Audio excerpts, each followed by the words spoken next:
maitago ang pagkadismaya ni 1st District Davao City Councilor Tek Ocampo sa mga nagaganap na hakbang para sa impeachment case laban kay Vice President Sara Duterte. Anya, hindi lamang ang kanyang mga kababayan sa Davao City, kundi maging ang buong Mindanao ay hindi natutuwa rito. Sinabi ni Ocampo na malinaw na ang impeachment case laban kay VP Sara ay isang political harassment at walang basihan. Dagdag pa niya, matagal nang na-liquidate at napatunayang ginamit ng tama ang 125 milyong piso na intelligence fund laban sa bise. Ang kanila naman, ba't hindi nila tinatanong yung ilang bilyon na kanilang nilulustay?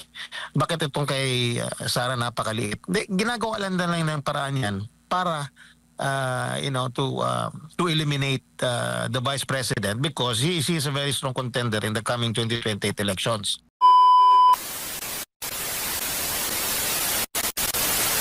Dismayado ngayon ang isang konsehal ng Davao City dahil sa nangyaring impeachment complaint laban kay Vice President Sara Duterte.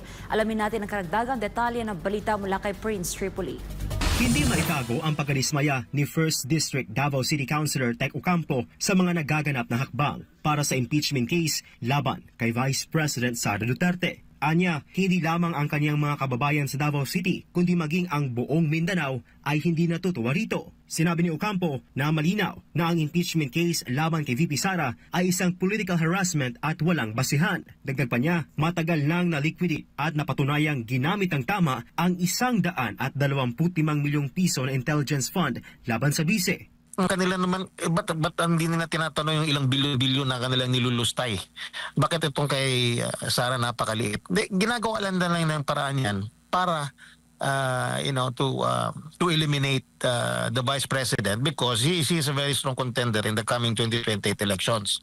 Ayon pa kay Ocampo, malinaw na may layunin ang ilang grupo na sirain si VP Sara dahil isa itong malakas na katunggali sa nalalapit na 2028 presidential elections. Hindi lang nakasama ko yan sa politika si Vice President Sara Duterte. Nakasama ko yan sa trabaho as media. Oo, talent namin yan sa GMA before. So, kilala ko yan. Simulat nung hindi pa siya naging public official, I know her. Walang korupsyon. Pwede kong itaya ang karir ko for the Vice President na talagang yung kanyang credibility hindi matatawaran kanyang credibility ang iyang pagkatunay na makabayan. Inuuna na talaga ang tao.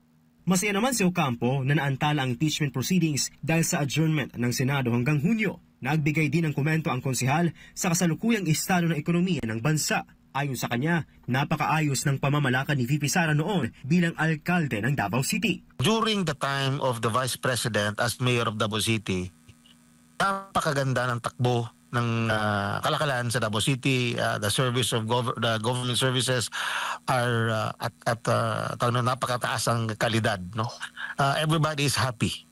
Davao City is safe and it reaps awards left and right as the most livable city, child-friendly city, the best Davao City Police Office, you name it, halos lahat ng award nandyan.